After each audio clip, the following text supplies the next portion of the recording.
l'époque, faisait du négoce de bois avec une société qui s'appelait la Société commerciale des bois de l'Est. Alors c'était une société en Alsace, à Haguenau. Et puis les hasards de la guerre ont fait que, donc en 1942, il a dû quitter l'Alsace pour s'installer en zone libre à Tournu, où il a trouvé un terrain qui était propice à ce moment-là au négoce de bois. Il y avait en gare un embranchement SNCF, et c'est ce qui a fait que l'entreprise s'est installée à Tournu. Alors, c'était la fusion à l'époque de la Société commerciale des bois de l'Est et du bois industriel, ce qui a fait bois industriel et de l'Est réunis, BIER. Alors, BIER donc fabriquait des lattes de bois. On voit là sur un vieux catalogue en 1957. Ça, c'était une vue de l'atelier qui était à l'époque place du Champ de Mars. Et donc, principalement, on faisait des stores en bois, dont un store qu'on avait baptisé le store de Tournu, qui était donc un store à base de lattes de bois et d'agrafes, dont on a fait ensuite une fabrication dérivée qui sert aux étalages forains. Alors ça, c'est une petite niche de nos nombreuses activités. C'est un store qui sert pour les marchés forains, qui est étalé donc sur le tréteau. Parallèlement à ces stores en bois, on a développé ensuite l'activité vers d'autres stores, donc tous les stores intérieurs, les stores extérieurs, des stores en tissu, en métal, des stores vénitiens, en aluminium. Alors on retrouve dans ce catalogue là les origines, le store en bois qui était donc le store de Tournu. On faisait d'autres choses en bois comme des plaques de siège, enfin des choses très diverses. Il y avait des séchoirs, il y avait des stores en fines lattes de bois, des stores qui servaient à égoutter les fromages, des garde-manger, c'était donc toutes sortes de produits en bois. Et puis à l'époque, on avait démarré un premier store américain, à l'époque c'était le Venetian Blind, c'était un store en aluminium, qui est le store vénitien connu d'aujourd'hui, et qu'on commercialisait sous la marque Storalu. Voilà. Et puis parallèlement à cette activité store, on avait une activité en horticulture, parce qu'on fabriquait des châssis en bois pour l'horticulture et des stores en bois pour ombrer les serres. Et donc aujourd'hui, BIER a deux activités, une activité store et une activité de fourniture pour l'horticulture. Alors, à l'origine, c'était donc des stores en bois pour serre, puis ça a été donc des châssis en bois, des tuteurs, des films, des pots, toutes sortes de produits pour les horticulteurs professionnels. Et puis parallèlement à ça, on a développé d'autres produits. Alors, il y avait tout d'abord un store un petit peu spécifique. Donc on est devenu, un peu par la force des choses, leader en France dans la distribution de stores auprès des grandes surfaces de bricolage. Et puis dans les années 85, il est apparu sur le marché des stores fabriqués à Taïwan, puis en Chine, qui ont fait que les grandes surfaces de bricolage s'approvisionnaient directement. Et on s'est dirigé ensuite vers des stores fabriqués sur mesure. Donc on a abandonné un petit peu ces stores standards, faits pour le bricolage, pour des stores sur mesure, faits plutôt pour une clientèle d'artisans du bâtiment. Mais parallèlement, on avait négocié des nouveaux produits basés sur cette activité et on a par exemple mis au point un store qui sert à la présentation des fromages sur le lieu de vente. Alors c'est plus du tout du store, c'est un revêtement qui imite la paille, qui est agréé aux normes alimentaires et qui sert donc dans les grandes surfaces alimentaires cette fois-ci à présenter les fromages. Il est en quoi? Alors ça, c'est du papier qui est tissé, qui est imperméabilisé. Vous voyez, si on défait une fibre, c'est du papier qui est roulé sur lui-même.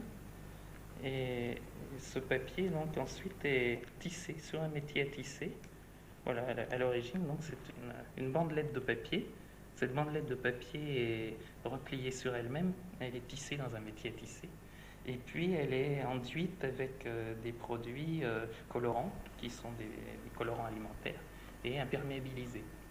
Et du store, on est donc passé à un produit tout tout à fait différent. Vous faites ça ici? Alors là, on a plutôt une activité de négoce, mais on le fait fabriquer pour nous. C'est une activité exclusive BIVR. On a fait fabriquer par des fabricants de papier un produit répondant aux besoins à l'origine store, puis aux besoins fromage. Donc vous voyez, ça c'est une petite niche, parce que quand on est une petite entreprise, on est obligé de trouver des petites niches sur lesquelles les grosses entreprises ne concurrencent pas. C'est un exemple où la clé pour les forains sont encore un exemple.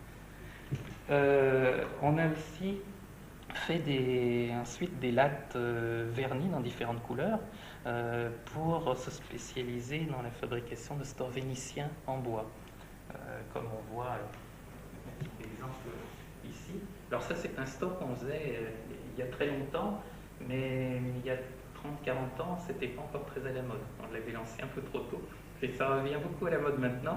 Et on a donc relancé cette vieille activité en proposant toutes sortes de couleurs.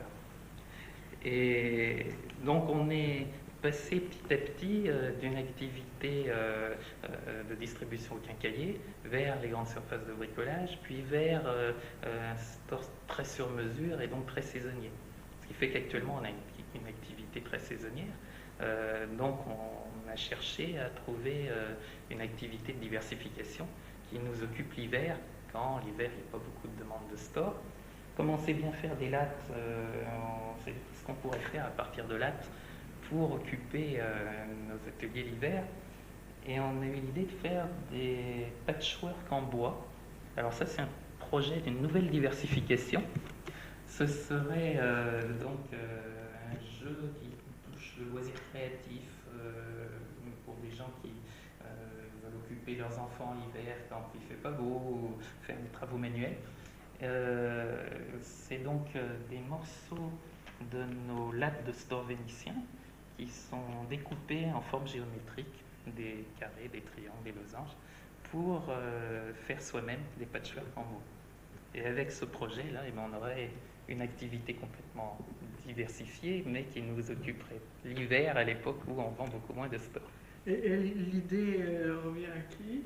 L'idée revient à mon ensemble familial et moi-même pendant les vacances d'été. On cherche comme ça des idées pour trouver de nouvelles diversifications et à mes enfants qui ont joué avec moi à démarrer ce projet.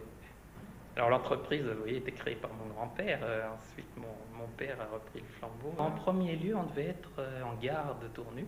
Où là, on avait plutôt une activité de négoce de wagons de bois, puisque le bois à cette époque était vendu soit par wagon, soit par péniche. Donc Tournu était un site idéal.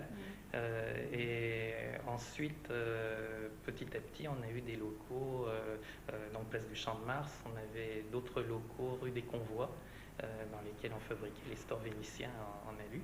Et en 1976, tous ces locaux ont été regroupés en zone industrielle. Et vous êtes à la tête de l'entreprise depuis quand? Depuis 1985.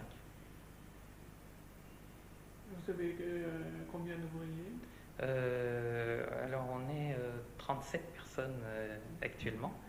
On a été beaucoup plus nombreux à une certaine époque. Et puis c'était quand on vendait aux grandes surfaces de bricolage.